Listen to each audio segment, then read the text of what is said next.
project the easiest on you. Oh my gosh, thank you. I appreciate that so much.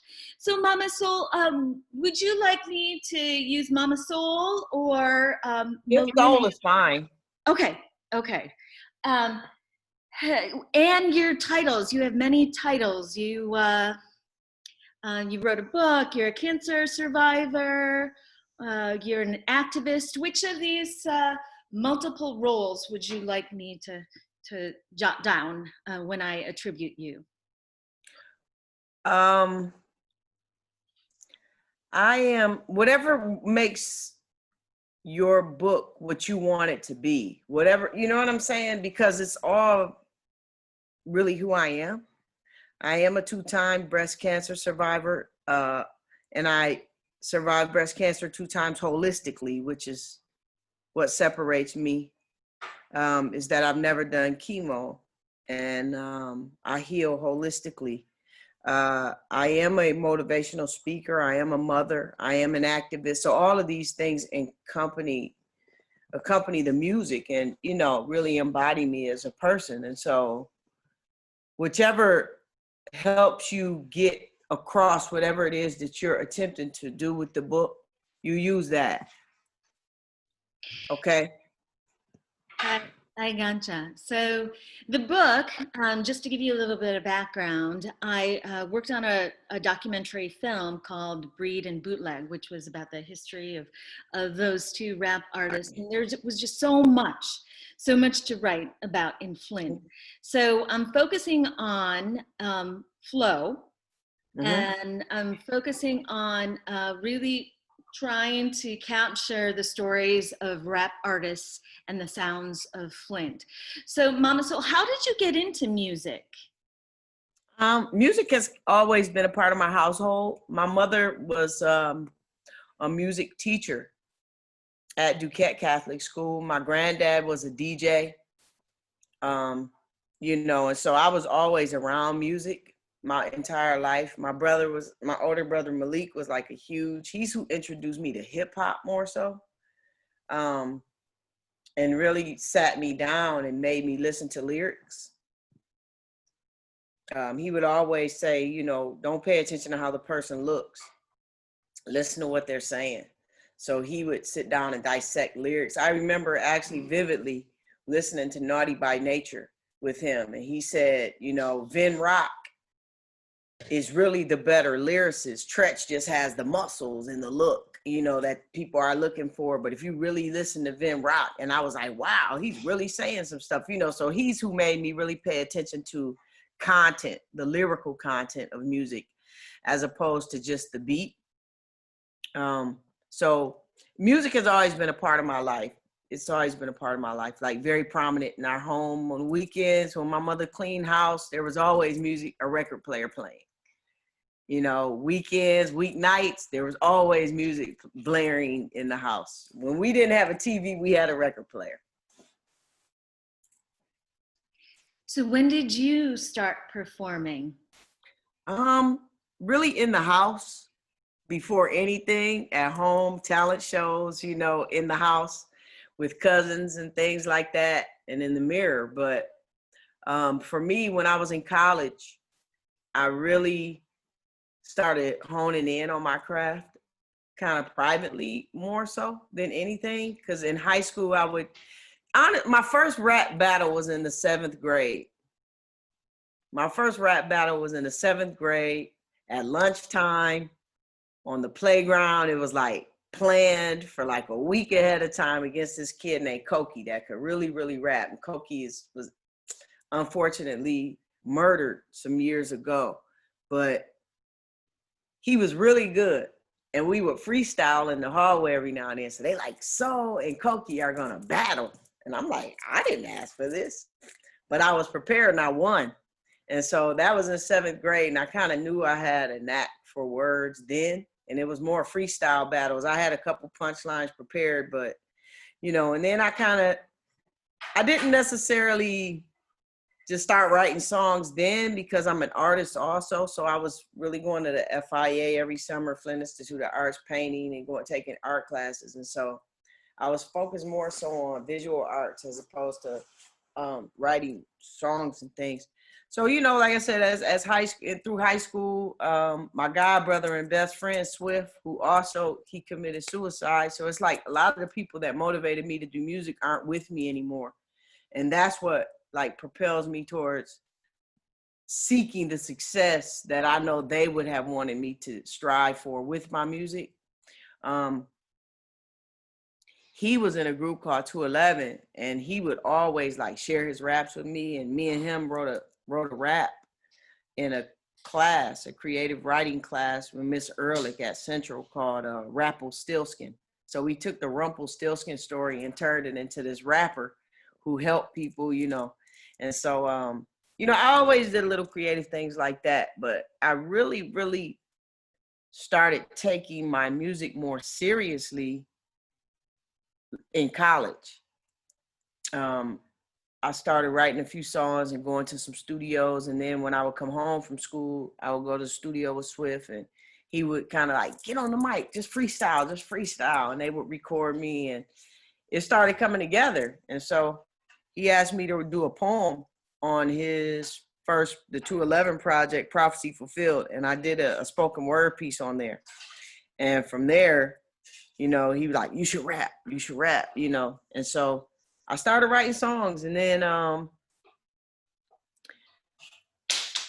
joined a group called the Melanite Children.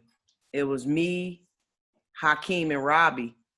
And Hakeem and Robbie were background dancers for Aaliyah at the time before her plane crashed. I think they ended up quitting like maybe 6 months prior to the plane crash, actually.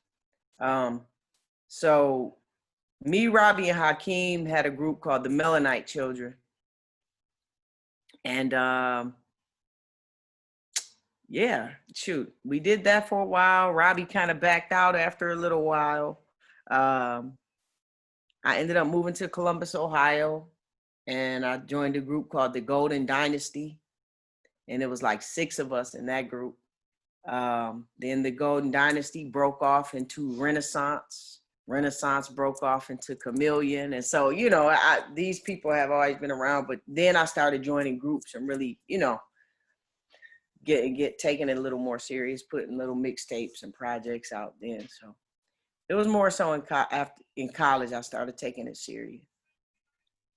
So Mama Soul, did you go to Duquette for grade school and middle school? No, I went to Pierce Elementary, and then I went to Whittier, and then Central. And then Central. Mm-hmm. So I also went to the Flint Institute of Arts when I was little, and I was hoping to be a painter someday. So Bauer Theater and all of those scenescapes Mm-hmm. just are flowing through, going through my mind right now. Where did you go to college? Eastern Michigan University.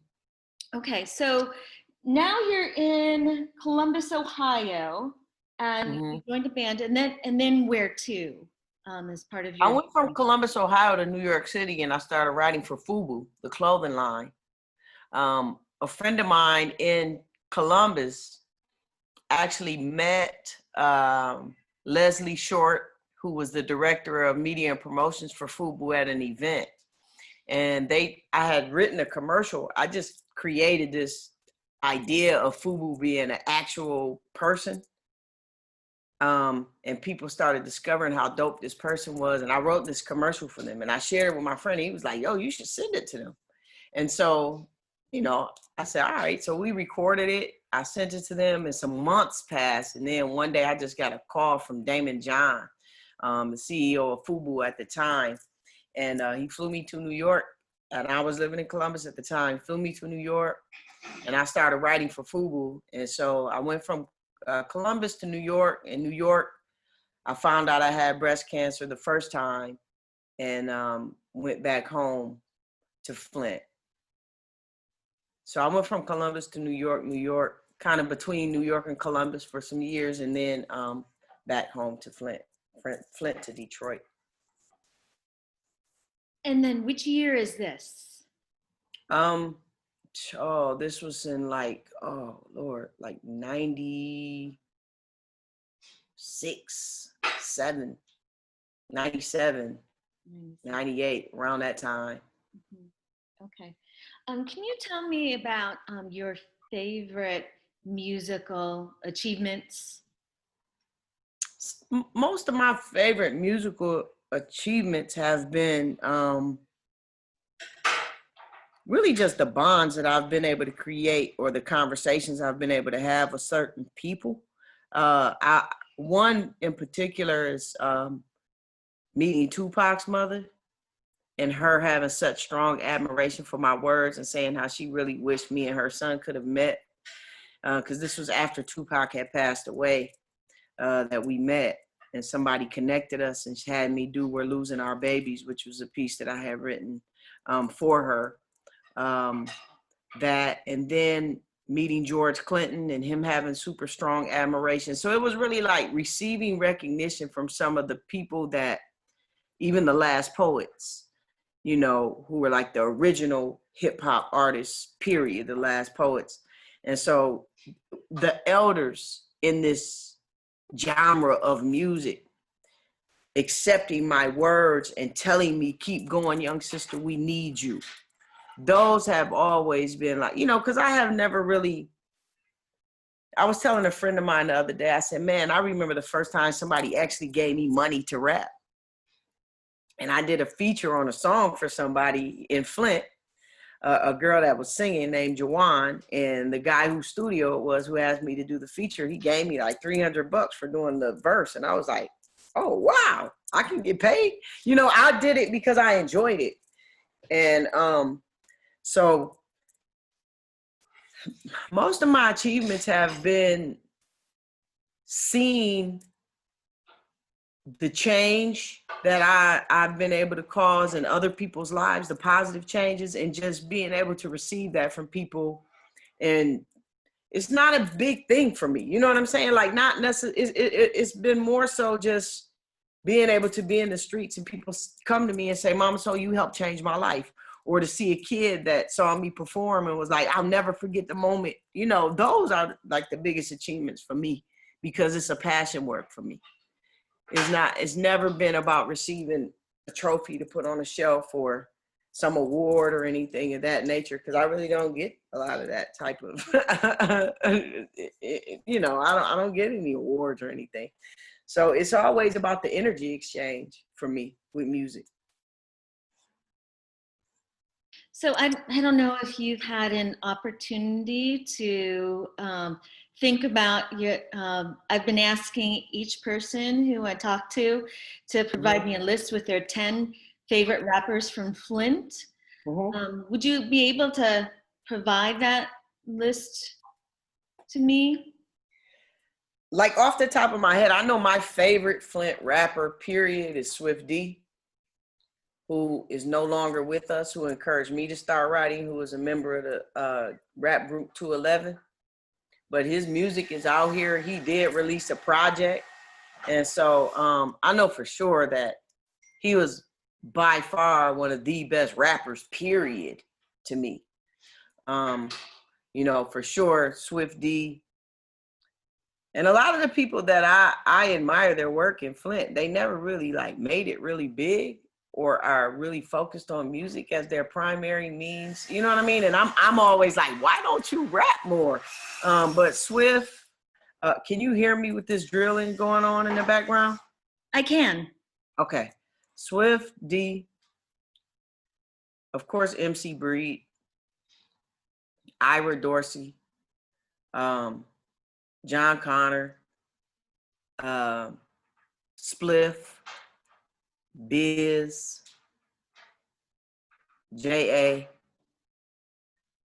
I would say, you know, it's a lot of younger rappers now that I would like to, I can't say they're one of my favorites, but I have strong admiration for their work ethic. And I think as they evolve as people, I can foresee some of these kids evolving into greater artists or more well-rounded artists with their message. And so I have admiration for the work ethic of some of these artists, but I couldn't necessarily say they're in my top 10. You know what I'm saying? I love Lyric. You know, as one of the females that represents Flint well. Also, I would say Noah Watson. Money Grip was really, really dope to me. He I don't think he does music anymore, but he was real fresh. Funk Root. How many is that? 11. That's 11. Oh, okay. So yeah, those people are probably my favorites. In that order, Swiftie, MC Breed, Ira Dorsey, John Connor, Spliff. I would say Swift D, Spliff, Swift D, Spliff. Then I would say MC Breed. Then I would say Ira Dorsey. Then I would say John Connor. Biz, J.A., Lyric. How many more slots do I have? Oh, there was Noah Watson, Noah. Money Grip, and Funk Group. Yeah, I would say Noah Watson. I would slide him in there. And Is that 10? That's 9. So the 10th would be Money Grip or Funk Group. Ah, that's difficult. They can tie. They'll have to tie. Okay, sounds good. So I interviewed Bernard Terry. You know what? No. I can't leave 1,000 Bars out though. He's one of my favorites too. Okay. It's difficult. You know, it's kind of hard for me to put him. I know Swift D is my favorite. Put it like that. You know, everybody else I just really, really admire and commend their work. All right, I'll put 1,000 Bars in there as well. Please. So I spoke with Bernard Terry last week on this project, and he listed you as his favorite rap artist. Who did? Bernard Terry. Oh, give thanks. I appreciate that, BT. He's the oracle. Yes, that's a good word for him. Yeah. So wonderful. And he's like, you're his favorite person, period. So that's so much. But favorite okay, I'm sorry. So musical processes that I also want to get into. Do you start with the words then, Mama Soul, or do you start with a beat? Or a lot of times I start with the message.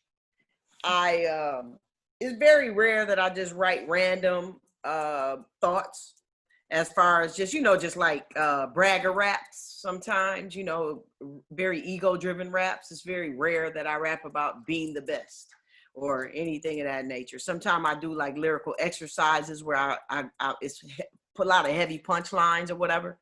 But for the most part, I see where we have a void in hip hop.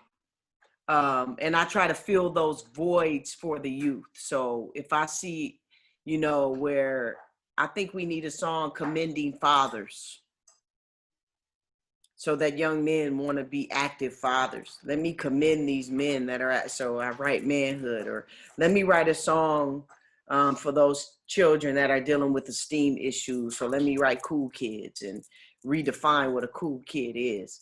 So a lot of times I start with a message, like where's the soul in the music? It was more so like something I felt was necessary in music at this time. And this was my perspective on it. So a lot of times I start with the message and the words will come to me first, whether it's about love or whether it's about, normally it's a message first, because I'm very, my music is lyrical, it's more driven by the words and the message as opposed to just saying something cool over a beat, and people like the beat first and then finally listen to the lyrics years down, so I always start with words first because I'm a writer. I just write a lot of times, and then later they become raps. Or, you know, people say, oh, you do such good spoken word. And I'm like, nah, those are my raps, and the beat is not playing, you know. So it's the words. The words do it for me. And a lot of times I might write to a track and not have any intentions in the world on using that track. I just needed a canvas. And then I'll find a real musician and say, kind of like, just play the drums behind me as I do this. And then I'll build the music from there. So the book is called Flow in Flinttown. What do you think of when you hear the term flow? When I hear the word flow, I think of an energy, a current, like the flow of a current. And also that current creates currency. To not hoard, to not, you know, try and just keep everything for you or make it about you. I think a flow is something that is constant, and it's a current, it's an energy that is constant. And so when I write, I always make sure that I write from a perspective, one, that's truth, that's my truth, but how can this help other people out of a dark space and make them understand? Just flow, go with the flow. You know, all things in divine order, just keep going forward, move forward. So when I think of flow, that's what I think of, a current. I think of an energy, a current, a flow of water, of energy. Don't hoard it. Don't create a dam, because eventually that will bust, and that can cause a lot of problems when it finally erupts. So a flow for me is just a constant energy exchange. And that's what I see my music as. It's always an energy exchange for me. How can I transmit a good vibe to you through music? Because it's a universal language, and I think people are more prone to listen to a song before they will a person just speaking. Could you use one of your songs as an example of how you like your flow, or your ideal flow? I think that Shine is a really good example, or a song that I wrote from a space that I needed to help myself at that time. I needed to remind myself that there's light at the end of the tunnel, or, you know, if you keep tapping at it, eventually it'll crack and a little bit of light shines through. So don't stop tapping at it, you know? And so that song, like, I was in a space where I wasn't enjoying waking up every day. And so the first thing I said was, I love these days, the brighter ones, but you got to be conscious of the darkness where it started from. Work extra hard, keep faith in God. The star don't make the light. The light is what creates a star. You know, so that for me, it's like, how do I take my words, transmit this flow, this energy, this current, to help people stay in a brighter space, or to pull people closer to the light. So Shine is a good, you know, song like that. Questions is as well. It's just a series of questions that I ask in a song, but you get it, you know, from the first time. You ever sat back, thought about why you live where you live, who you hate, who you love, why you are who you are, how many lives you've touched, how many touched your life? Were they friend? Were they foe? Did they help you to glow, or did they dim your lights? You know, so like I said, it always starts first with the message, then with the words, and then with the flow of how can I create an energy exchange to where we both grow from what I write. So you mentioned that with Shine, it helped you get out of the space that you were in. Can you talk a little bit about where you were at and how you mentally got out of that space? Yeah. At the time when I wrote Shine, I was working on a new project, but also I was having issues with my throat, and I ended up in the hospital because I had a growth on my throat and it was causing a lot of pain. And while I was in the hospital, I the water crisis hit, and it was just like all of these things started happening back to back to back to back. And I was kind of in having a lot of brain farts when it came to writing, and I was having writer's block and the throat issue. I was on a vocal rest for almost a month, and I was in the middle of writing of finishing up an album, and was put on a 30-day vocal rest by my doctors. Was in the hospital for 4 days, and so it was just like, why is all of this happening right now, along with a water crisis? And so I was just in it. I was kind of depressed, not necessarily depressed, but just kind of stressed out by all of the things happening so fast, And so it was like, man, you still have to give thanks that you wake up every day with an opportunity to change things. And so that's what made me, like, that day, I was like, I got to write something to take me out this funk. So that's why I said I love these days, the brighter ones, because this was a brighter day. That day I was a little bit more encouraged. So that's kind of where Shine derived from. It was just so much going on. Water crisis, throat issues, not being able to work on the album, everything being put to a standstill, So that's kind of what inspired Shine. And so is that what you tell other artists when they're in a funk, or students when you, because you're an educator also, do you provide them tips with trying to get into a particular mental flow to become creative? Absolutely. One of the things I pride myself on the most is being a mother. And I'm a single mom, and I have a son. And so one of the things that I constantly tell him, like, even if, the internet is slow, or if he's doing something and the call drops, or, and I'm like, yo, don't complain, because it's a waste of energy. Let's think about how we can solve the problem. And if you start working on the solution, you don't have time to be caught up in the negative emotions that come with focusing on the problem itself. And so one of the main things that I constantly talk to youth about is controlling their emotions and not giving that power up, because all it's about at the end of the day is energy. And that's what emotions are, energy placed in motion. So you have a choice.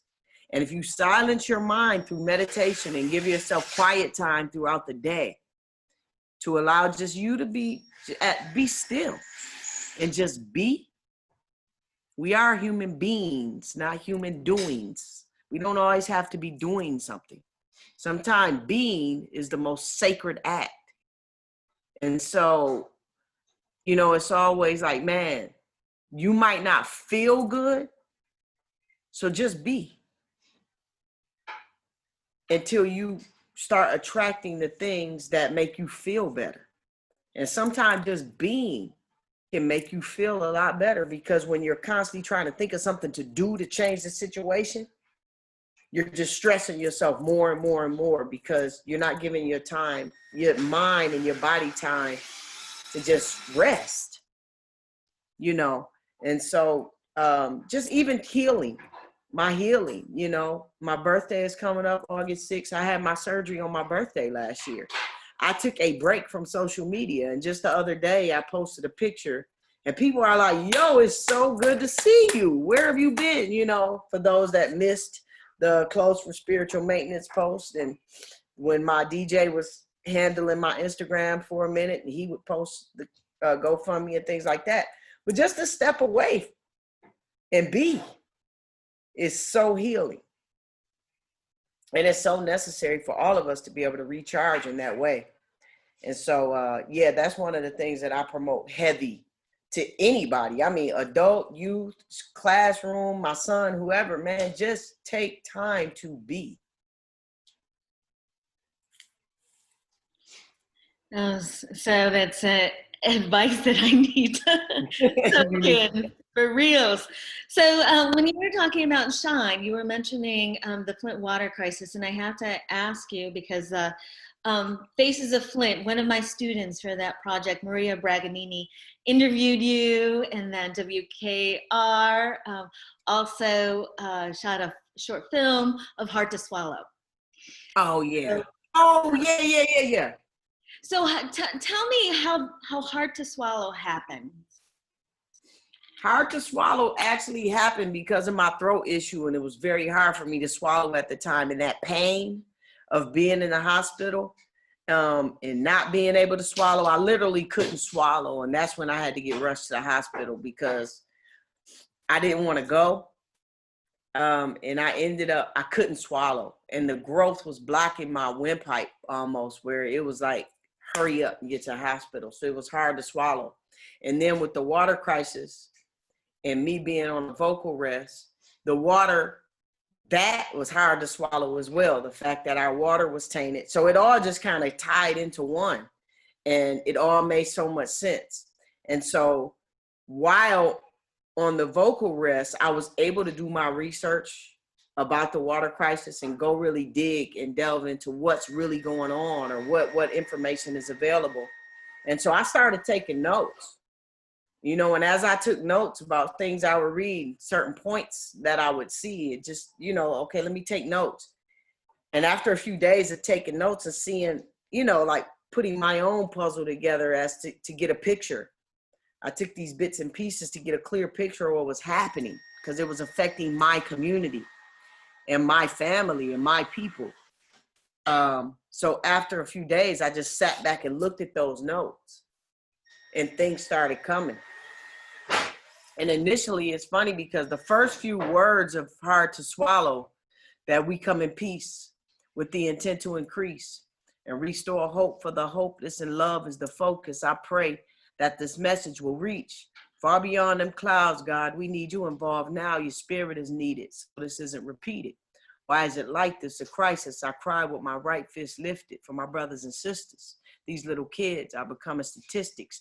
That whole piece was originally written during the drought in the Horn of Africa when I was there working in the refugee camps. And I never finished that piece that I was doing for them because the people that were backing that project backed out.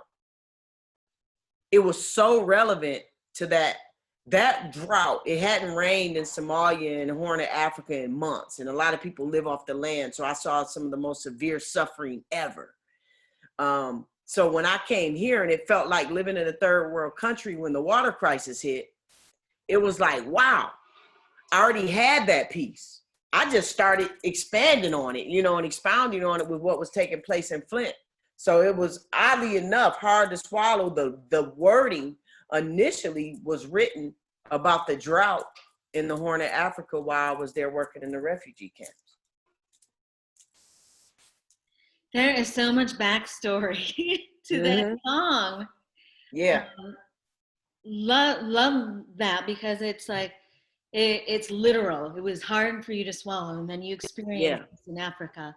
And I can tell you that when WKR showed it, it just went viral when they posted on their Facebook, and it was so wonderful and nourishing to us at MSU. So I want to go back to Flint a little bit. Could you talk about how the musical flow or the energy flow has changed in the city since you were at Whittier Central? From your perspective, has there been a change in? There has been a change, I think, but the primary change in the music has also been in the education of the people. Like I said, I would battle at school. I went to a creative arts school. Pierce was a creative arts school. So, I was in the Electric Body Rockers, which was a breakdance group, and stuff like that. So we always had musical influence. Our schools took us to the Whiting Auditorium and to the Planetarium and to, we went to a lot of, to the Nutcracker and these things. So we had musical influence through our education. And I think now, because the education system in Flint has, I can't say it has totally failed, but the population has decreased. So therefore it's not as many people to fill the schools. So you don't have as many schools. You don't have creative arts schools. You don't have the educational influence on the music that we once had. Now it's more of a social media influence as to how your pen is operating. See, we didn't have social media, so we had to really authentically be ourselves when we wrote music. Now, a lot of times I meet a lot of young artists, and I piss a lot of them off, because if I go to Job Corps and I speak and I invite some people up to come and rap, that this is what you say you do and this is what you want to do. Well, here's an opportunity to do it. And I say, you don't have that. You don't know. That's a lie. Sit down. I told you before you came up here, you couldn't lie. You couldn't sell no dope.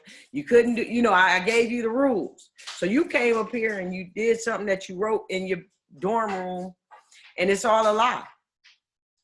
We'll address that later, but you sit down, and now this kid wants to leave and go back to, but I just think the influence has changed. I think, as gangster as Dayton Family may have been, or Top Authority, or whoever, it was their reality. Dope Dayton Ave was really dope Dayton Ave. That's really what was going on Dayton Avenue was dope selling, And so even MC Breed, ain't no future in your front. I don't give a because I'm from F-A-L-I-N-T in a city where beauty runs low. If you ever shoot through my city, now we are strictly business, but we also got our pride, and if you don't like it, I suggest you, and the things that he was saying in that song was the reality of Flint. It ain't no future in your fronting here. One thing, Flint will pull your coattail about fronting on who you are. People in Flint will call you out about being fake. That's one of the most authentic things about the people of Flint, is that we're really real. And a lot of times it's not until we leave Flint that our realness is really valued. Everywhere I've ever lived, people are like, man, my nickname became Flint a lot of times, you know what I'm saying? And then even meeting other Flint people in other cities. If I'm in Atlanta and I see a person from Flint, we're best friends. We got each other's back immediately. If I saw that person in Flint, it's like this stark look, this beef, this realness that we have to have amongst each other. But once we leave home, we love each other. We got each other's back because we know what we had to survive.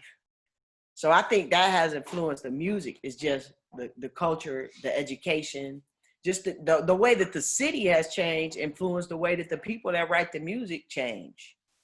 So you can't have a constant flow of music. I mean, our sound, we do still have a Flint sound. There is still a sound to Flint, to me, that the Dayton Family and Top Authority, and they established that sound that a lot of these younger guys still have, Flint sound.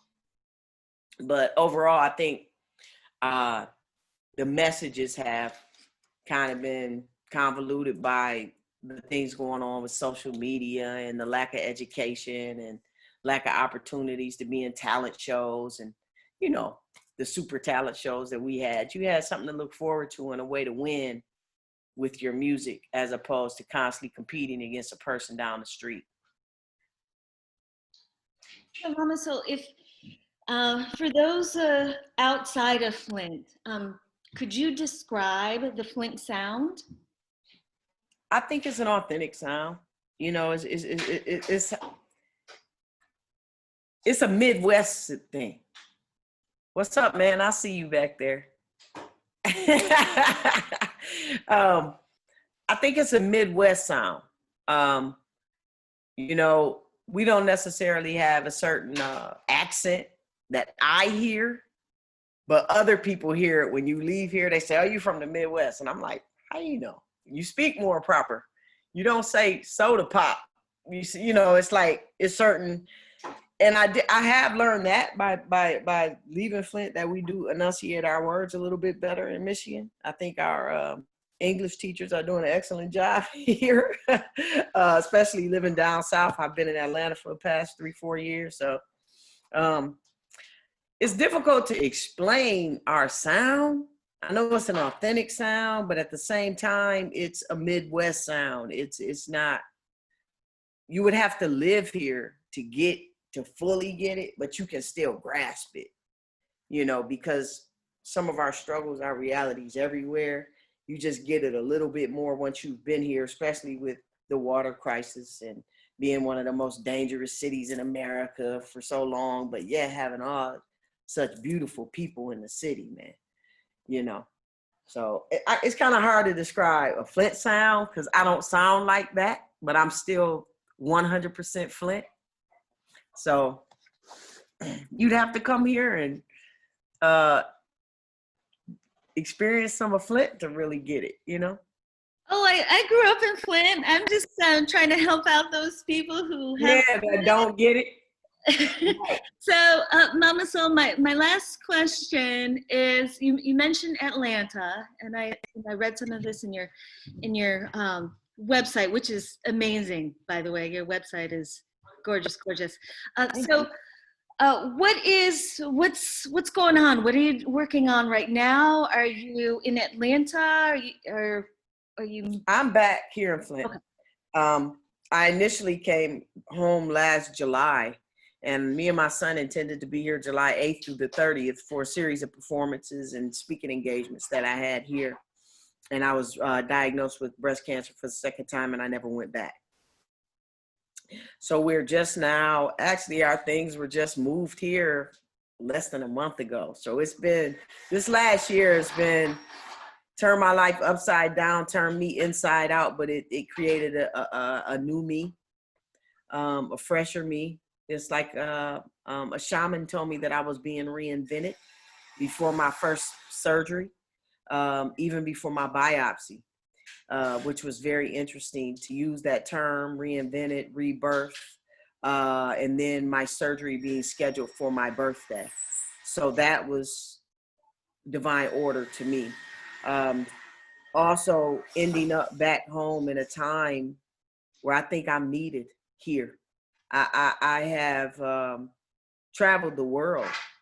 I've lived several places, and I realized this last time moving to Atlanta, I only moved to Atlanta because I was working with Steve Harvey's manager, Rushion McDonald, and he wanted to manage me and my group. And he said, the best way for me to help you is for you to move to Atlanta because that's where I live. And then with the water crisis going on, we had a serious heart-to-heart conversation where we both cried, me and Rushion both, the day that they filmed this, the Steve Harvey show about the water crisis, and I was in the audience.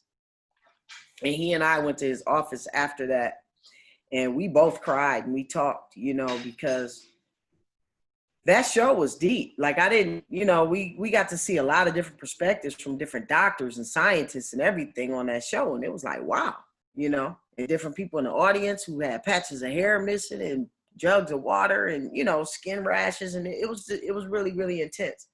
And so when I moved to Atlanta, my entire band was moving. My DJ actually moved before I moved. And within that year, we did a residency for a month with Rushion McDonald and had this $1 million investor, and the band backed out on me.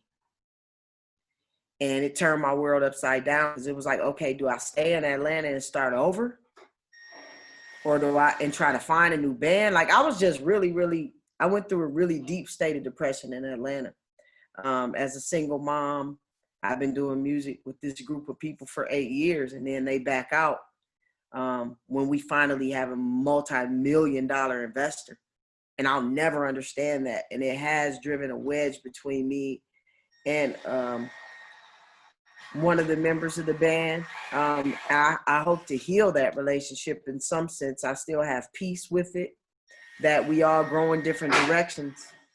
Sometimes we can be attached to the same trunk and the same roots that develop that trunk, but some branches grow in different directions, but it doesn't lose our connection because it helped us get to where we were. to produce the fruit that whichever way your branch grows, you will develop some sort of fruit. I don't know if the sun is going to hit my side of the tree or yours, but we just grew in different directions, but we're still connected to those roots. So being back in Flint now, I think with all that I've been through, I think what my God, my ancestors, and what this universe is telling me is that your need is in Flint. You were designed to serve the people in this community, and you could travel wherever you want to go. Your music will reach people all over the world, but you have to serve this community for us on a spiritual level. And that is, I feel innately connected spiritually to Flint. I feel committed that I have a spiritual commitment and obligation to the people of this community who are not aware of the things that I've seen. I think that my travels, I didn't travel only for myself. I traveled there to be able to take that experience and bring it back to people that have never been off their block or never been out of Flint or never been out of Beecher or never, you know what I'm saying? And so right now, I'm still healing. I am still healing. The top layer is healed, but you heal in layers. So I'm still healing in a major way. I am writing. I'm wrapping up a project right now that BT is actually mixing, and I'm recording all of my music with him right now. I think that's one of the things that probably helped influence his conversation with you yesterday is that we've been spending a lot of time together, and the music that I'm sharing with him, I think is helping him as well. And so I am working on that project, but this project I actually started in Atlanta and just needed to finish it. All of the new music that I've been writing is going to be on a project called The Healing, Answered Prayers. And so I feel like I am a culmination of answered prayers and walking prayer. I am walking prayer. And so my new slogan for everything that I do now is when you pray, move your feet. And that's just what I'm doing now is I'm recommitting my music to a higher power. And I'm serving that spiritual aspect of self, and then allowing any physical accolades or anything else to follow that. But I'm staying committed to that spiritual work first and foremost, and that was helping me heal. So I have two projects that I'm working on. One I'm wrapping up with BT now, and the other one, most of the music is written, and I will be recording that project with Snarky Puppy, who is a band based out of Texas, but the MD for Snarky Puppy, Mike Lee, now lives in Spain. So he and I have been talking a lot, and I'll be traveling to Spain to record this project, that project, which I really look forward to, which will be the next project after this project. So that'll be like the bigger, the one, right? All of them are the one, because they all have such passion and purpose behind them. But that's what I'm working on is wrapping up Black Flames and then moving on to the Healing Project, which is, Answered Prayers.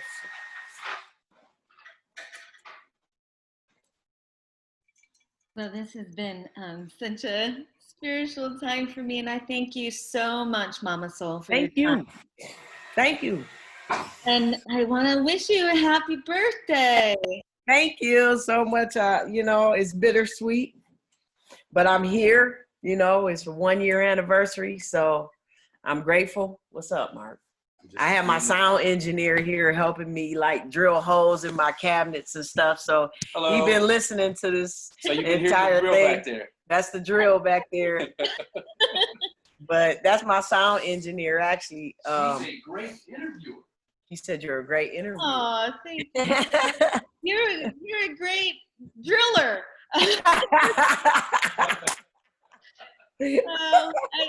Yeah, I wish you both a beautiful weekend, and Mama Soul. I'm going to. Takes me a little while to transcribe things, but if I have questions, is it okay to email? Yeah. Reach out anytime. I will get the release form to you and pictures. If you need any pictures that you see yes. on my website or anything like that, just let me know. If you see something that you want off my Instagram page, Facebook, say, Mama, so I would really like to use this picture. Okay. I'll get it to you. Oh, You know. all right. So whatever, like I said, what anytime I always look at an interview as an interview. So it has to be something inside of me that wants me to that allows me to share. So when you said you were doing what you were doing, I'm like a psychometry type person. I want to feel energy off of it before I even respond. So I just want you to have the best product that you can produce. And because I'm involved, what you need from me, let me know. And I'll get that to you. So if it's something, Mama, so I need this, I'll get that to you, or I need lyrics from this song, I'll get that to you. If I need this picture, I will get that picture to you. So at this point, you let me know how I can serve your highest self. Okay. All right. Thank you. Thank you so much. So let me know. Just keep in touch, and I wish you the best, and I'll get everything that I still owe you to you. I appreciate it. All right. So enjoy the rest of your day. Mom, I see the kids running around. Yep. My son's 14, so he's laying around being a bed bum. Oh yeah, I have 3 of those, and then the daughter who's working, and oh wow. Yeah, life is full, right? Life is sunny, so it is. Lots of good things. Well, yep. Again, thank you. I appreciate it. Thank you. Take care. Peace.